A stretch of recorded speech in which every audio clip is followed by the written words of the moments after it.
નમસ્કાર, મંતવ્ય ન્યૂઝમાં આપનું સ્વાગત છે અને હું છું આપની સાથે હિરલ। અસામાજિક તત્વો બેફામ બન્યા છે, એટલા બેફામ કે હવે સામાન્ય માણસને પાવર બતાવતી પોલીસ પણ આ બેફામ બનેલા અસામાજિક તત્વોથી ડરવા લાગી છે। 2 દિવસ પહેલા રખિયાલમાં આવી જ એક ઘટના ઘટી। જાહેર રોડ પર આ તત્વો અંગત અદાવતમાં હથિયાર લઈને ઉમટ્યા અને રાહદારીઓ સહિત પોલીસને પણ હથિયારની અણીએ ડરાવીને કારમાં બેસાડ્યા। એટલું જ નહીં, પોલીસ વાહનની પણ તોડફોડ કરી। પછી પોલીસ, હા પછી જ આ ભારપૂર્વક કહું છું કે ડર્યા પછી પોલીસ એક્શન મોડમાં આવી, ગુનો નોંધ્યો, આરોપીની ધરપકડ કરી, આજે પણ કરી અને આરોપીનો વરઘોડો કાઢ્યો।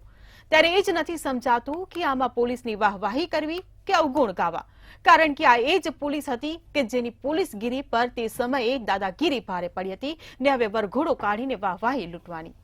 પોલીસનો ખોફ આજે મટી રહ્યો છે, કાયદા વ્યવસ્થા પર ઉઠી રહ્યા છે સવાલ ને તેના પર જ કરીશું આજનો સીધો સંવાદ।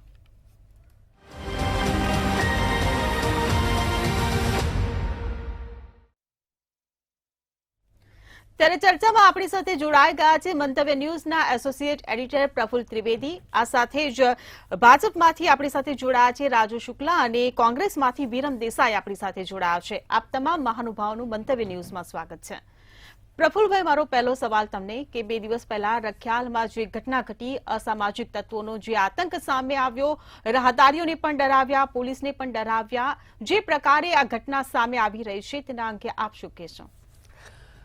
હિરલ, છેલ્લા લગભગ 3-4 મહિનાથી, આમ જુઓ તો દિવાળી પછીથી આતંકવાદી જે તત્વો જેવા આ જે અસામાજિક તત્વો છે ને, અસામાજિક તત્વોનો આતંક બહુ જ વધારે પડતો વધી ગયો છે। લોકોમાં ડર, આતંક ફેલાવનારાઓને પોલીસનો ડર નથી, પણ આવા તત્વોનો લોકોની અંદર ડર પેદા થવા માંડ્યો છે। આ બહુ ખરાબ ચિહ્ન છે।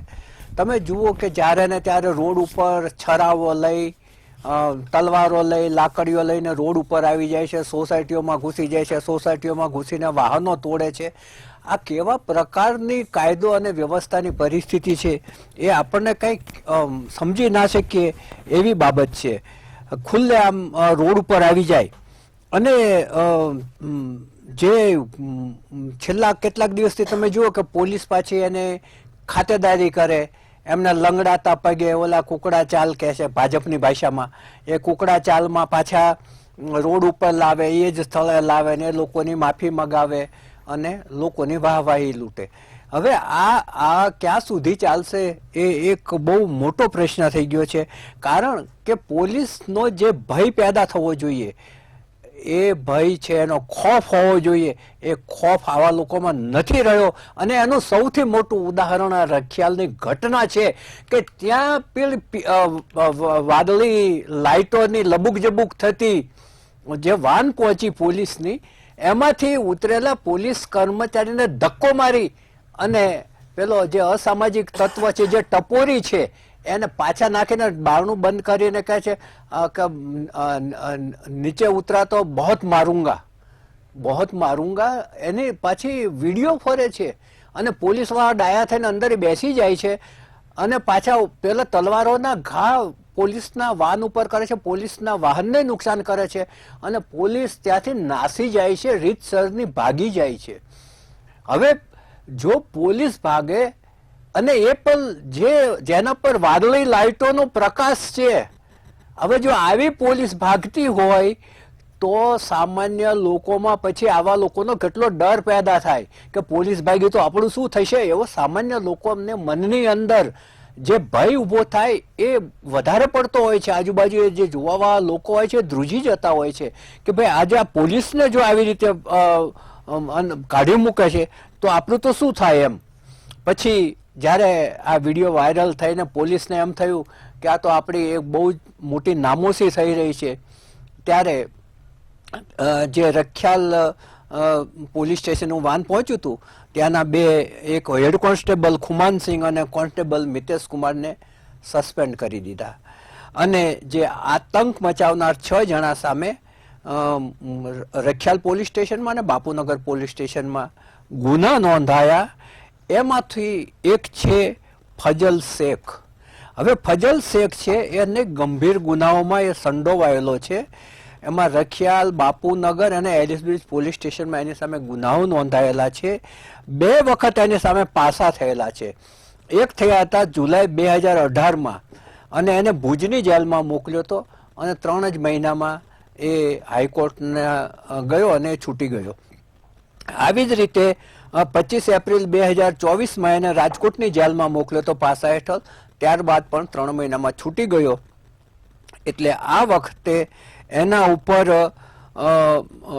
ગુજકેટનો એક ગંભીર ગુનો લગાવવામાં આવ્યો છે કે જેથી એ જલ્દી છૂટી ના શકે. આમાં જે 6 જણા છે એમાં મોટા ભાગના ભૂતકાળમાં ગુનાઓ કરી ચૂકેલા લોકો છે અને જેલમાં જઈ ચૂકેલા છે, પાસા હેઠળ જઈ ચૂકેલા છે. જેના પર પાસા લાગે એના પર કાંઈક તો જેલનો કે પોલીસનો ભય પેદા થવો જોઈએ. એને બદલે એ લોકો રીઢા ગુનેગાર બનીને બહાર આવ્યા છે અને પોતાની જે દબંગગીરી છે એ રોડ ઉપર બતાવી રહ્યા છે.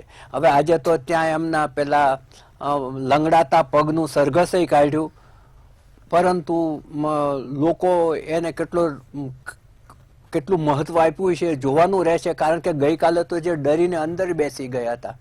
હવે આજે એક અંગત અદાવત હતી. સલમાન કરીને કોઈ જેલમાં છે, એના ભાઈને, નાના ભાઈને પકડીને કહ્યું કે સલમાન ક્યાં છે. એ સરખો જવાબ ના આપી શકે. ભાઈ તલવારનો ઘા પણ કર્યો, પરંતુ એ બાજુમાં ખસી ગયો અને બચી ગયો અને પછી એ ભાગી અને કોઈના ઘરમાં ઘૂસી ગયો. એટલે આ લોકોએ રોડ ઉપર આતંક મચાવ્યો. જે રખિયાલની નૂર હોટલથી શરૂ થયેલો બબાલ રખિયાલની હદ સુધી પહોંચી ગઈ હતી. એટલે 2 પોલીસ સ્ટેશનની અંદર ફરિયાદ નોંધાવી પડી. અમદાવાદ છે એ એક આર્થિક પાટનગર છે, વેપારી શહેર છે, સમૃદ્ધ, સંપન્ન અને શાંતિપ્રિય શહેર છે. એની અંદર જે છાસવારે આવી ઘટનાઓ બનતી રહી છે એનાથી વાલીઓમાં પણ ચિંતા ઊભી થઈ છે કે એમનું સંતાન બહાર ગયું હોય તો બહારથી પાછું ના આવે. કારણ કે હવે તો માત્ર વાહન અથડાય તો સામેનો માણસ છરો લઈને નીચે ઉતરે છે અને એ અસહિષ્ણુતા કઈ કક્ષાની છે.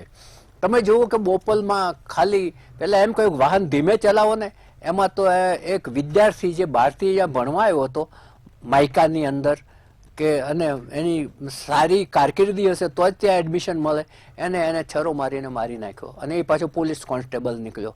એટલે તમે જુઓ કે લોકો આમ અસહિષ્ણુ નાની નાની વાતમાં બની જાય છે અને નાની નાની વાતમાં ટોળા કરી અને આવા અસામાજિક તત્વો છે એ સોસાયટીઓમાં ઘૂસે છે. હું તમને કેટલાક દાખલા આપું કે ચાણક્યપુરીમાં જ્યાં પોલીસના અધિકારી એક રહેતા હતા એ સોસાયટીમાં આવા તત્વોએ આતંક મચાવ્યો હતો. સૌ પહેલી વાર અને મુખ્યમંત્રીશ્રીનો મત વિસ્તાર છે. ત્યારબાદ વાડજમાં આવી ઘટના બની કે અંદર ઘૂસી ગયા અને પાર્ક કરેલા વાહનોના કાચ ફૂટ્યા. અમરાઈવાડીમાં બની, કૃષ્ણનગરમાં બની, છેલ્લે આ રખિયાલમાં બની. આવી ઘટનાઓ કેટલી ગણવી. હવે તો લોકોની અંદર આ અમદાવાદની જે પોલીસ છે ને એની સારી કામગીરી માટે, પ્રોફેશનલ પોલીસિંગ માટે એક ગૌરવ લેવાતું હતું. દેશની અંદર એની નોંધ લેવાતી હતી કે અમદાવાદની પોલીસ છે એ, કારણ કે કોમ્યુનલ રાયોટિંગ અહીંયા ઘણા બધા થઈ ગયા છે અને ટ્રેન પોલીસ છે કે કોઈ પણ પરિસ્થિતિને પહોંચી વળવા માટે અમદાવાદની પોલીસ છે એ બહુ જ સારી ગણાય છે. પરંતુ અત્યારે હવે જો પોલીસને ધક્કો મારીને અંદર નાખી દેતા હોય તો સામાન્ય લોકોની શું હેસિયત, એ વિચાર છે એ આપણે એક શહેરીજન તરીકે, એક સુશિક્ષિત નાગરિક તરીકે આપણને ધ્રુજાવી દેનારી છે. જી બિલકુલ. રાજુભાઈ, હું તમને સવાલ પૂછવા માંગીશ કે છેલ્લા 3 મહિનાથી આવી રીતે રોડ ઉપર હથિયાર લઈને ધસી આવવું કે સોસાયટીમાં ધસી જવું કે પછી વાહનોની તોડફોડ કરવી, આવી ઘટનાઓમાં હવે તો રોજબરોજ વધારો થઈ રહ્યો છે. ત્યારે એક તરફ ગૃહમંત્રી છે કે જે દંડા વાપરવાની સલાહ આપે છે, પરંતુ તેમ છતાં આવા અસામાજિક તત્વો પર પોલીસનો તો ખોફ પેદા જ નથી થઈ રહ્યો. રાજુભાઈ, ભાઈની વાત સાથે હું સહમત છું. કારણ કે જે પ્રકારે ગઈકાલે જે ઘટના બની, કલંકિત ઘટના કહેવાય કે જે આપણી ગુજરાતની પોલીસ ગેંગસ્ટરોને ઝેર કરવા માંગતી હતી. એને ઘણા બધા લતીફ જેવા, અબ્દુલ લતીફ વહાબ શેખ હોય કે પછી રાજુ રિસાલદાર હોય કે આલમજેબ હોય, આવા ઘણા અત્યાર સુધીમાં પાકેલા ગુનેગારોને આજ પોલીસે સીધા દોર કરી નાખ્યા હતા અને પોતાના સ્વધામ પહોંચાડી દીધા હતા. પરંતુ ગઈકાલે જે પોલીસની ઘટના બની એ 2 પોલીસ કોન્સ્ટેબલો ખરેખર એ લોકોએ પોલીસમાં નોકરી જ ના કરવી જોઈએ આટલી બધી બીક લાગતી હોય તો. હું ભારતીય જનતા પાર્ટીના કાર્યકર્તા તરીકે વાત કરું છું કે સરકારે જ્યારે છૂટ આપી હોય, ગૃહમંત્રીએ જ્યારે ડંકાની ચોટ ઉપર કીધું હોય કે આવા ગુનેગારોને બક્ષવાના નથી, એમને જાહેરમાં મેથી પાક ચટાડો અને પછી એમની એવી વલે કરો કે જિંદગીમાં નામ ના લે. આટલી જો સરકાર બાહેધરી આપતી હોય, જો સરકાર છૂટ આપતી હોય, જો ગૃહમંત્રી છાતી ઠોકીને છૂટ આપતા હોય તો પોલીસે ગભરાવાની કોઈ જરૂર નથી. અને જો આવા પોલીસો ગભરાવા પોલીસો હોય તો એમણે પોલીસ પર નોકરી ના કરવી જોઈએ. જે જાબાજ પોલીસો છે એ લોકોનું પણ આમાં નીચું દેખાય છે. આપણી જે ટીએસ છે, આપણી જે ક્રાઇમ બ્રાન્ચ છે, આપણી જે પોલીસ છે કે જે લોકો પોતાનો જીવ સટોસટની બાજી ખેલે છે ને જીવ પણ આપી દીધા છે. હમણાં તમે જુઓ કે એક બુટલેગરને પકડવામાં એક પીએસઆઈ નું સુરેન્દ્રનગર આગળ મૃત્યુ થયું.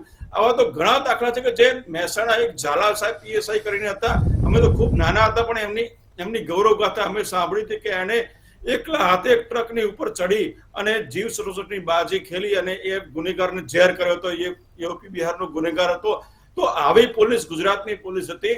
આજે જે પ્રકારે આ 2 પોલીસોના કારણે જે સમગ્ર પોલીસ બેડામાં ચકચાર થયો છે, જે સમગ્ર પોલીસ બેડાને નીચે જોવો પણ આવ્યો છે, એ ફક્ત આ 2 પોલીસોના કારણે સમગ્ર પોલીસ ખરાબ છે કે ઢીલી પોચી છે એવું ના કહી શકાય. પોલીસનું કામ કરે છે, પરંતુ ક્યાંક આવા પોલીસોના કારણે સમગ્ર પોલીસ સમાજ એ બદનામ થાય છે. પરંતુ સરકારે જ્યારે કડક થઈને છૂટ આપી છે કે તમે કોઈ પણ ગુનેગારને બક્ષવાનો નથી અને છોડવાનો નથી, તો પોલીસે પોતાની કામગીરી મજબૂતીથી કડક હાથે અને પોતાની ત્રીજું નેત્ર ખોલીને કરવી જોઈએ. એ અમારી ભારતીય જનતા પાર્ટીની સરકાર વતીથી ગૃહમંત્રીશ્રીએ પણ કીધું છે અને બધા કાર્યકર્તાને આમ જનતા પણ કહે છે કે કોઈ પણ ગુનેગારને છોડવાનો નથી અને બક્ષવાનો નથી. મોટો ભલે ગમે તેવો ચમરબંધી હોય, એને કાયદાનું ભાન કરાવવાની જવાબદારી પોલીસની જ છે. જી બિલકુલ. વિરમભાઈ, હું તમને પૂછવા માંગીશ કે જે પ્રકારે ટોળામાં આવીને અસામાજિક તત્વો આતંક મચાવી રહ્યા છે, પોલીસ પર હાવી થઈ રહ્યા છે, ત્યારે ચિત્ર એવું જ સ્પષ્ટ થાય છે કે આવા તત્વોને એક તો પોલીસનો કોઈ ડર જ નથી. આ માટે શું કહેશો? ચોક્કસ વાત છે અને માન્ય ચીફ એડિટર આપણા મંતવ્યના જે છે મુરબ્બી શ્રી પ્રફુલભાઈએ જે વાત કરીએ કે પોલીસનો ડર અસામાજિક તત્વમાં બિલકુલ રહ્યો નથી. તો કેમ નથી રહ્યો? તો વારંવાર આ મંચ ઉપરથી પણ આપણે કહેવામાં આવ્યું છે. આની અગાઉ પણ જ્યારે ચાણક્યપુરીની ઘટના બની હતી, એ અગાઉ રખિયાલમાં વાડજમાં જે ઘટના બની હતી, અમરાઈવાડીમાં જે ઘટના બની હતી, આ છાસવારે બનતી ઘટનાઓ પાછલા આપણે 3 મહિનામાં દિવસે દિવસે વધતી જાય છે. એમાં ઘટાડો થતો નથી. ભલે તમે એને કુકડા ચાલ આપો, પોલીસ લાવે છે અને કુકડા ચાલ ચલાવે છે, પણ એ કર્યા પછી એનો ડર કેટલો ગુનેગારોમાં, તો એનું પરિણામ આપણે જોવા જઈએ ને તો 0 મળે છે. બહુ સાચી વાત કરી કે પોતાનું બાળક આજે ઘરેથી નીકળે અને સુરક્ષિત પાછું આવશે કે નહીં, એ માતા પિતાને ચિંતા. વિરમભાઈ, હું વચ્ચે બોલું છું. તમે કહો છો ને ડર કેટલો. 4 કે 5 દિવસ પહેલાનો એક વિડીયો છે. કોઈ 2 એક્ટિવા અથડાય છે. એમાં એક એક્ટિવા ચાલક એની ડેકીમાંથી કંઈક હથિયાર લઈને બહાર આવે છે અને એ વખતે પોલીસ ત્યાં આવે છે. તો પોલીસને છાતી કાઢીને કહે છે કે એન્કાઉન્ટર કરવું હોય તો કરી નાખો, હું ઝઘડીશ તો ખરો. આ પોલીસ સામે બોલવાની હિંમત લોકોની ખુલી ગઈ છે. ઇટ મીન્સ કે એમનો ડર નથી રહ્યો. ચોક્કસ બાબત છે. એ જ કહું છું કે આપણે સમગ્ર પોલીસ બેડાનો તો આપણે એવું ના કહી શકીએ, પણ એક જે બધી છે પોલીસ ભ્રષ્ટાચારની જે બધીમાં અમુક લોકો સંડોવાયેલા છે ને, એનું પરિણામ હોઈ શકે. આજે જે વ્યક્તિની આપણે વાત કરી, તમે એનો ઉલ્લેખ કર્યો કે અગાઉ પણ એને 2017 કે 18માં એને પાસા થઈ છે, એના પછી 19માં કે 21માં પણ એને પાસા થઈ છે, એને 2 વખત રિવોક કરાઈ છે પાસા. આવો ગુનેગાર જે જાહેરમાં ફરતો હોય અને એ છરો લઈને ફરતો હોય, એ ક્યારે ફરી શકે કે જ્યારે એના એ આર્થિક રીતે ક્યાંક કોકના ખિસ્સા ગરમ કરતો હોય તો જ એની હિંમત ખુલ્લી હોવી જોઈએ. આ ચોક્કસ બાબત છે. મેં અગાઉ પણ કહ્યું છે આ મંચ ઉપરથી કે પોલીસ સાચી થઈ અને કોઈ પણ બાબતને લઈને તપાસ કરવા બેસે અથવા તો કંઈ પણ છેલ્લી હદે જવાની પણ જો પોલીસની તૈયારી, તો હું માનું છું ત્યાં સુધી મંદિરના બહાર મૂકેલું ચપ્પલ પણ કોઈ ઉઠાવી ન શકે એટલી આપણી પોલીસ સજાગ છે. એમાં કોઈ શંકાને સ્થાન નથી. પણ જે બદીઓ રહેલી છે એને લીધે થઈ અને આ પોલીસ આજે બદનામ થઈ રહી છે. ગુજરાતની અંદરનું ગૃહ ખાતું જે છે એ બદનામ. હું આ બાબતને લઈને ચોક્કસ એવું કહીશ કે નૈતિકતાના ધોરણે સંઘવી સાહેબે રાજીનામું આપી દે. આ છાસવારે બનતી ઘટનાઓમાંથી લઈને કંઈક એમને બોધપાઠ લેવો જોઈએ કે આની ઉપર નિયંત્રણ લાવવામાં એ અસફળ રહ્યા છે. એ ચોક્કસ બાબત છે. એ આર્થિક તમે ગુનાઓ જુઓ, તમે આ અપહરણની વાતો કરીએ કે જે જાહેરમાં અસામાજિક તત્વો ફરતા હોય એની વાત કરીએ, દારૂની આપણે બધીની વાત કરીએ, તો તમે વિસ્તારમાં તમે જુઓ તો દરેક જગ્યાએ દારૂ છડે ચોક મળી રહ્યો છે. અહીંયાથી 2 કિલોમીટર પણ નથી. અહીંયા તમે ગુલબાઈ ટેકરાની અંદર, વસ્ત્રાપુર ગામની અંદર દારૂ વેચાય છે. અહીંયા પણ ગુલબાઈ ટેકરાની અંદર તમે જુઓ તો દારૂ વેચાય છે. રોજ આપણે છાપાઓની હેડલાઈનો વાંચીએ છીએ કે ક્યાંકથી દારૂ આવતો હતો ને ક્યાંક પકડાયો. એટલે એ ચોક્કસ બાબત છે કે દારૂ આવે છે, અહીંયા વેચાય છે, પકડાય છે, છીંડે આવે ચોર, બાકી વેચાય છે તો એમાં કોઈ શંકાને સ્થાન નથી. એટલે આ બધું અહીંયા આપણે છૂટું મૂકી દીધેલો છે અને પોલીસ ઉપર ભરોસો રાખવો હવે મને લાગે છે કે ક્યાંક અતિરેક આપણા ઉપર બી થશે કે આપણે ભરોસો કોના ઉપર મૂકી રહ્યા છીએ. કેમ કે નિયંત્રણ સરકારનું નથી રહ્યું. અને છે કદાચ જો આપણે નિયંત્રણની વાત કરતા હોઈએ તો મને એવું ચોક્કસ લાગે છે કે ક્યાંક એમના ખિસ્સા ગરમ થતા હોય તો જ એ લોકો પગલાં ન લેતા હોય. આનો એક આખો ડ્રામા, પ્રફુલભાઈ આપ માનશો નહીં, એનો એક આખો એપિસોડ બહાર આવેલો છે કે જે કુકડાચાલની જે ભારતીય જનતા પાર્ટીના પ્રવક્તાઓ આવીને વાત કરતા હોય છે એ કુકડા આખી સ્ક્રિપ્ટ પ્રમાણે લઈને આવે. એમને ગાડીમાં બેસાડીને આવે, ત્યાંથી નીચે ઉતારે કે તારે આમ ચાલવાનું છે. એટલે ખબર પડવી જોઈએ કે અમને માર પડેલો છે એના માટે. બાકી કંઈ જ હોતું નથી. લોકો હમણાં આ બાજુ બોપલ સાઈડનો એક વિડીયો હતો, એમાં પણ અસામાજિક તત્વો લાકડીઓ, ધોકા અને છરા લઈને સોસાયટીમાં દોડતા હતા મારવા માટે. અને એ માણસને જેને મારતી એમ કે છે કે પોલીસે જે કુકડા ચાલ ચલાવવા માટે એમને લઈને ત્યાં આગળ ફર્યા, એ માણસના ચહેરા ઉપર હાસ્ય હતું. તમે વિચાર તો કરો, એ કેટલી ગંભીર બાબત છે કે હસી રહ્યો હતો માણસ. જેના ઉપર આક્ષેપ છે, જે ગુનેગાર છે, જેને કુકડા ચાલ ચલાવવા માટે લઈને આવે, એ હસી રહ્યો તો એનું હાસ્ય આપણને ઘણું બધું કહી જાય છે. એટલે આમાંથી આ વારે ઘડી આપણે જે વાતો કરીએ ને એમાંથી સરકાર કંઈક બોધપાઠ લેશે અને આપણે સુરક્ષિત છીએ એ માનવું અસ્થાને છે અત્યારે. જી બિલકુલ. રાજુભાઈ, હું તમને પૂછવા માંગીશ કે અમદાવાદ એક વ્યાપારી નગર છે, ઔદ્યોગિક પાટનગર છે, ત્યારે અહીંયા તો કાયદો અને વ્યવસ્થાની જે સ્થિતિ હોય તે ચુસ્ત અને કડક હોવી જોઈએ, પરંતુ તેની જગ્યાએ અહીંયા પિક્ચર જુદું છે. અહીંયા કાયદા અને વ્યવસ્થાની જે સ્થિતિ છે એ બગડતી જઈ રહી છે અને આ બગડતી સ્થિતિને કારણે જ હવે કોંગ્રેસ દ્વારા એવી માંગ ઉઠી છે કે હર્ષ સંઘવીએ રાજીનામું આપવું જોઈએ. વિરમ દેસાઈએ આ સવાલ ઉઠાવ્યો છે, શું જવાબ આપશો? બેન, આમાં કોંગ્રેસ એ રાજકારણનો આમાં ઉપયોગ કરી રહી છે. સમગ્ર ગુજરાતની પોલીસ એ કલંકિત નથી. સમગ્ર ગુજરાતની પોલીસ એ બાહોશ પોલીસ છે. એકાદ બે પોલીસ આવી હોય તો એના કારણે સમગ્ર ગુજરાતની પોલીસ ખરાબ છે એવું ના કહી શકાય. આજની તારીખમાં પણ રાત્રે 12 વાગે તમે એન્કરિંગ કરીને ઘર જઈ શકો છો, એ ગુજરાતની પોલીસના કારણે જઈ શકો છો. એ ગુજરાત સરકારના કારણે તમે જઈ શકો. ગુજરાત સરકાર હંમેશા છૂટ આપી છે પોલીસને કે કડક હાથે કામ લો. કોઈ પણ સંજોગોમાં કોઈ પણ ગુનેગારને બક્ષવા નથી અને એમને એમની ભાષામાં જ સમજાવવાના છે. તો આ ગુજરાતની પોલીસની બાહોશી ઉપર તમે શંકા કરો છો, આમાં તમે રાજકારણ રમો છો, આ ખોટી વસ્તુ છે. વિરમભાઈ મારા ખૂબ પરમ મિત્ર છે, પરંતુ એમનાથી આવી અપેક્ષા ના હોય. એકાદ બે પોલીસના કારણે સમગ્ર પોલીસ ખરાબ છે, સમગ્ર સરકાર ખરાબ છે આવું ના કહી શકાય. કારણ કે ગુજરાતના ગૃહમંત્રીએ ડંકાની ચોટ ઉપર ઘણા એવા કામ કર્યા છે કે જેની અંદર ગુનેગારોને પાણી પીવાના પણ ફાંફા પડી ગયા છે. આ ગૃહમંત્રીએ એવા કડક આદેશ આપી અને ગુજરાતની પોલીસને છૂટ આપી છે. આ ભૂપેન્દ્રભાઈની સરકાર હોય કે નરેન્દ્ર મોદીની સરકાર હોય, આ બધી સરકારોએ એમના કોંગ્રેસના મળતિયાઓ જે એમની પર પાલન પોષણ કરતા હતા ને એવા લોકોને સોધામ પહોંચાડે છે. પ્રફુલભાઈ એના સાક્ષી રહી ચુક્યા છે કે ભારતીય જનતા પાર્ટીની સરકાર આવ્યા પછી આ કોમી રમખાણો બંધ થઈ ગયા અને કોંગ્રેસના મળતિયાઓ જે એમના ભાઈ ભાંડુઓ છે એ લોકોને ગોળીએ દઈ અને ભગવાનને ત્યાં પહોંચાડવાનું કામ આ ભારતીય જનતા પાર્ટીની સરકારે કર્યું છે. માટે વિરમભાઈ લાજો, તમે લાજો. આ પ્રકારની કોંગ્રેસના પ્રવક્તાઓને વાત સોંપતી નથી, પરંતુ જ્યારે આવા બનાવ બને છે ત્યારે એકાદ બે ગુનેગાર હોય એના કારણે સમગ્ર પોલીસ ડરી ગઈ, પોલીસ આવું થઈ ગયું, આવું બધું ના બોલાય ભાઈ. પોલીસનું મોરલ તોડવાનું હોય. આજ પોલીસ દરિયાની મદદ જઈને ડ્રગ્સ પકડી લાવે છે, આજ પોલીસ કાશ્મીરમાં જઈને આતંકવાદીઓને પકડી લાવે છે, આજ પોલીસ ગુજરાતના જે બહેનો સુરક્ષિત છે એના સુરક્ષા કરવા માટે પોતાનો જીવ સટોસટની બાજી ખેરે છે. તમે આ પ્રકારની માનસિકતા ઉભી કરીને ગુજરાતની પોલીસનું મોરલ તોડવા માંગો છો, પરંતુ આ જ પોલીસ છે કે જેણે અત્યાર સુધીમાં કાયદોની વ્યવસ્થા જાળવવામાં ખૂબ જ સહયોગ આપ્યો છે અને ગુજરાત સરકાર આ બાબતે ખૂબ જ જાગૃત છે અને કોઈ પણ ગુનેગારને બક્ષવાના નથી એવી તાકીદ કરેલી છે, ડંકાની ચોટ ઉપર કરેલી છે. અને આજ ગુજરાત સરકાર અને ગુજરાત પોલીસના કારણે તમે પણ વિરમભાઈ આ મંતવ્યના સ્ટુડિયો સુધી સુરક્ષિત આવી શકો છો. એ શ્રેય માત્ર ગુજરાત પોલીસને જાય છે. જી બિલકુલ.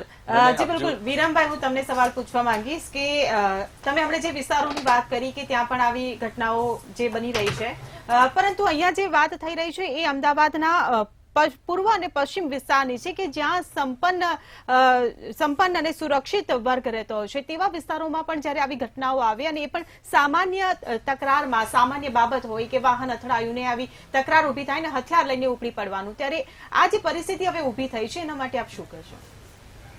સૌ પહેલા તો હું રાજુભાઈને એમનો સવાલ જે એમને મારા ઉપર સીધો આક્ષેપ એવો કરી દીધો અને રાજકારણ કરવાની વાત કે પોલીસ ખાતા ઉપર મેં આક્ષેપ, મેં સમગ્ર પોલીસ બેડાની મેં વાત નથી કરી. મેં પ્રફુલબેન આપ સાક્ષી છો, મેં એમ કહ્યું છે કે સમગ્ર પોલીસ બેડા ઉપર આક્ષેપ કરવો કે એમને બદનામ કરવી એ હું યોગ્ય નથી માનતો. પણ બાહોશ ઓફિસરો પણ છે, ઘણા બધા એવા ઓફિસરો છે, પણ એમને ક્યાંક ને ક્યાંક ઠેકાણે પાડી દેવામાં આવ્યા છે, દબાવી દેવામાં આવ્યા છે. એમને રાજનીતિના પેલા પ્યાદા બનાવી દીધા છે. ભારતીય જનતા પાર્ટી એનો આઈબી એ છે ને માત્ર રાજકારણ કરવા માટે જેનો ઉપયોગ કરવામાં આવે છે. એ રાજનીતિમાં એ કોંગ્રેસના નેતા ક્યાં કોની જોડે વાત કરવા જઈ રહ્યા છે, એને કેવી રીતે આપણી પક્ષમાં ખેંચી લેવો છે, એને શું પેલા ભૂતકાળમાં કઈ થયેલું છે, આવી બધી બાબતો લઈને આઈબી ત્યાં લાગેલું છે. એટલે તમારું આઈબી સદંતર નિષ્ફળ છે. આ જે ગુનાઓ બની રહ્યા છે એ તમારી આઈબી ની નિષ્ફળતાનું એક સૌથી મોટું ઉદાહરણ છે. એટલા માટે હું તમને કહું છું કે હર્ષ સંઘવીએ પોતાના નૈતિકતાના ધોરણે, એક સમય હતો કે ક્યાંક ખોટું થતું હતું તો એક જે મિનિસ્ટર એનું જે ખાતું જે કંઈ પણ સંભાળતા હતા એ તરત નૈતિકતાના ધોરણે પોતાનું રાજીનામું ધરી દેતા હતા. પણ અમને તો શરમ જ નથી. હવે જે એમને ગુનેગારોને ગોળીઓ દેવાની વાતો કરી, તો જે ગુનેગારોને મારા મિત્ર રાજુભાઈએ જે નામ લીધા કે એ લતીફની વાત કરો તો એન્કાઉન્ટર એ કોના શાસનમાં થયું છે? તમે રાજુ રિસાલદારની વાત કરતા હો તો એનું એન્કાઉન્ટર પણ કોના શાસનમાં થયું છે? એટલે જે કોઈ ગુનેગારો છે, અને હું લઈ જવા નતો માંગતો નેશનલ લેવલ ઉપર, પણ જે સંસદના આપણી લોકશાહીના મંદિર ઉપર જેને હુમલો કર્યો હતો એને પણ અફઝલ ગુરુને ફાંસી પણ એ કોંગ્રેસના શાસનમાં આપવામાં આવેલી છે. એટલે જે ગુનેગારો છે ને યોગ્ય, હા અમે પક્ષાપક્ષી કરી ધર્મના આધારે અમે રાજનીતિ નથી કરતા. અમે બિન સાંપ્રદાયિકતાની જે વાત કરીએ છીએ અને એને લઈને અમે તમારી જેમ તમે સંવિધાનિક હોદ્દા ઉપર બેઠેલા લોકો જે રીતે એક ધર્મના નામે રાજનીતિ કરી, એક ધર્મનો જે વ્યક્તિ, ચોક્કસ ધર્મનો વ્યક્તિ છે એના ઉપર હુમલા કરાવવા, આજના વિષય પર એ જ વાત કરી રહ્યો છું. એટલે જે એમને મારા ઉપર આક્ષેપ કર્યો, કોંગ્રેસ પાર્ટી ઉપર આક્ષેપ કર્યો, પ્રફુલભાઈ હું એનો જવાબ આપી રહ્યો છું. અને વાત રહી હવે જે આ હુમલાઓ વધી રહ્યા છે, એક સામાન્ય બાબત, એક એક્સિડન્ટ થાય અને એમાં છરી લઈને બહાર નીકળી જવું, જેમ પેલા પોલીસ કોન્સ્ટેબલે બોપલમાં જે પેલા એક આપણો વિદ્યાર્થી ધરાવતો વિદ્યાર્થી, એ કદાચ કાલ આપણો હું માનું છું કે ફાઇનાન્સ મિનિસ્ટર પણ બની શકતો હતો, અથવા તો એ હોદ્દા ઉપર ગવર્નર પણ બની શકે, એક ઉચ્ચ હોદ્દા ઉપર જાય એવો યુવાન, એની હત્યા થઈ એ પોલીસ કોન્સ્ટેબલે કરી. અસહિષ્ણુતા જેટલી વધી ગઈ છે એનું મૂળમાં આપણે જઈએ ને તો હાડમારી, મોંઘવારી અને માણસ જે પીસાઈ રહ્યો છે, બે ટંકનું ભોજન લેવા માટે પણ એની અસમર્થ છે. એટલે ભાગદોડની અંદર એનું માનસિક સંતુલન, અને પોલીસમાં પણ આ વસ્તુ છે, એમને એટલે બધો એમના ઉપર પણ પ્રેશર નાખી દેવામાં આવેલું હોય છે કે ઘણા આપણે કિસ્સા એવા જોયા છે કે પોલીસ કર્મચારીએ આત્મહત્યા કરી લીધી હોય. એટલે હું માનું છું કે ચોક્કસ આના ઉપર એક મનોવૈજ્ઞાનિક રીતે આમની મનોચિકિત્સકની આમના ઉપર એક આખું પેલું એ કરવું જોઈએ, અને એમને જે કંઈ પણ ઘટનાઓ બની રહી છે એક તપાસનો વિષય ચોક્કસ બની ગયો છે. અમદાવાદ શહેરની અંદર આ થવું આ એકદમ શાંત શહેર જે હતું અમદાવાદ, જે આપણે પ્રફુલભાઈએ જે વાત કરીએ, ચોક્કસ શાંત શહેર હતું, એક સંસ્કૃતિને વરેલું શહેર હતું. જી, બિલકુલ. અહીંયા આડોશ પાડોશમાં રહેતા લોકો પોતાના ભાઈચારાથી જે રહેતા હતા, પણ અત્યારે હાલ જી, જે રીતે ઘટનાઓ બની વિરમભાઈ, રહી છે, સમયનો અભાવ છે, માફ કરજો. પ્રફુલભાઈ, પોલીસના બે ચહેરા સામે આવ્યા, એક સારી કામગીરી અને એક નબળી કામગીરી. હર્ષ સંઘવીના રાજીનામાની પણ માંગ ઉઠી છે અને અસામાજિક તત્વોને કારણે કાયદો વ્યવસ્થા પર પણ સવાલો ઉભા થયા છે. સમાપનમાં આપ શું કહેશો? નહીં, પોલીસના સારા પોલીસ ઘણા બધા છે, સારું કામ કરનારા, સારું રિઝલ્ટ આપનારા, પ્રામાણિક અધિકારીઓ પણ છે અને કાયદો અને વ્યવસ્થામાં કડક હાથે કામ લેનારાઓ પણ છે. પરંતુ આમાં નાગરિકોને બે ચહેરા, હું તમને તમે જેમ પોલીસના બે ચહેરાની વાત કરી એમ નાગરિકોમાં પણ બે ચહેરા છે એની વાત કરું. એક ચહેરો આ અસામાજિક તત્વોનો છે કે જેને કોઈની બીક જ નથી, કારણ કે એને મરવાથી પણ બીક નથી, એટલે તો જ પોલીસને આમ કરીને હટાવીને ને કે જાઓ, નહીં તો તમારા પર હુમલો કરી દઈશ એમ. એટલે પોલીસ, બિલકુલ પોલીસનો ખોફ નથી, પોલીસનો ડર નથી. એ એક ચહેરો છે. નાગરિકોનો બીજો ચહેરો એ છે કે કેટલાક લોકો છે ને એમાં જે આ સોશિયલ મીડિયાના કારણે કે રીલ જોવાથી કે ગમે તે રીતે એક અસહિષ્ણુતા પેદા થવા માંડી છે કે સહેજ સ્કૂટર અડી જાય કે કાર અડી જાય. પહેલા તો એવું હતું કે સોરી કઈ નીકળી જતા હતા, હવે ક્યાં હે કરીને બહાર નીકળે છે અને કઈ ને કોઈ હથિયાર લઈને નીકળે છે, જાણે ઝઘડવાની તૈયારી સાથે નીકળે છે, ગાળાગાળી કરે છે, સ્ત્રીઓના સૌજન્ય પણ નથી રાખતા ઘણી વખત. તો આ એક નવું તત્વ કેટલાક નાગરિકોમાં પણ આવી ગયું છે. હવે એ કઈ રીતે આવ્યું છે કે બહારથી અહીંયા જે વસવાટ કરવા આવ્યા છે એ લોકોના કારણે આવ્યું છે કે સરળતાથી અમુક લોકોને 2 નંબરનો પૈસો આવી ગયો હોય, એનો પારો ચડી ગયો છે. હું તમને 1-2 દિવસ પહેલા વાત કરું, એક મને ડૉક્ટર બહેને વાત કરી હતી કે એ એમના ઘેર જતા હતા બોપલ તરફ, ત્યારે એક એમની આગળની ગાડી અને એક સ્કૂટર સહેજ અડ્યા, એમાં એ લોકોએ ઝઘડો ચાલુ કર્યો. પેલા બહેને કહ્યું કે તમે સાંકડો રસ્તો છે, કાર જો સહેજ સાઈડમાં રાખો તો બાકીના ટ્રાફિક નીકળી જાય, એટલે કે ચૂપ એમ કહીને એણે નાક ઉપર આંગળી મૂકી, ચૂપ. અને પછી પેલી એની ગાડીમાં બેસી ગઈ, પેલું સ્કૂટર વાળો જતો રહ્યો અને પછી એ કારવાળાએ આગળ કાર ચલાવી, એની આગળ જ હતી એટલે એને 10ની સ્પીડે ચલાવે. પેલા બે જે બાજુ સાઈડ લેવા જાય એ તરફ જાય, પેલા ડાબી બાજુ જાય ડાબી બાજુ, છે કે ઘર સુધી પહોંચ્યા ત્યાં સુધી એને હેરાન કર્યા. આ તમે મહિલાઓનું સૌજન્ય પણ નથી રહ્યું. પેલા તો સુશિક્ષિત બહેન હતા એટલે કાંઈ બોલ્યા નહીં, અને એ જ્યાં સુધી એના ઘર સુધી પહોંચ્યા ત્યાં સુધી એનામાં ડર રહ્યો કે આ માણસ આવી રીતે કરે છે તો કંઈ આગળ પણ વધી શકે. એટલે આ પોલીસનો ખોફ ઊભો થાય, ખાસ કરીને અસામાજિક તત્વોમાં ઊભો થાય, અને આવા જેને પેલો પૈસાનો પારો ચડી ગયો છે એવા લોકોમાં ઊભો થાય. એ ખૂબ જ જરૂરી છે, તો જ કાયદો અને વ્યવસ્થા છે એ જળવાઈ રહેશે. જી બિલકુલ. પ્રફુલભાઈ, વિરમભાઈ અને રાજુભાઈ, આપ તમામ અમારી સાથે ચર્ચામાં જોડાયા બદલ આપનો આભાર. ત્યારે હવે જોવાનું રહ્યું કે આ અસામાજિક તત્વોનો આતંક ક્યારે ખતમ થશે, કડક કાયદા ક્યારે બનશે અને કાયદા વ્યવસ્થાનું સુચારુ પાલન ક્યારે થશે. ચર્ચામાં હાલ બસ આટલું જ. ફરી મળીશું. નમસ્કાર.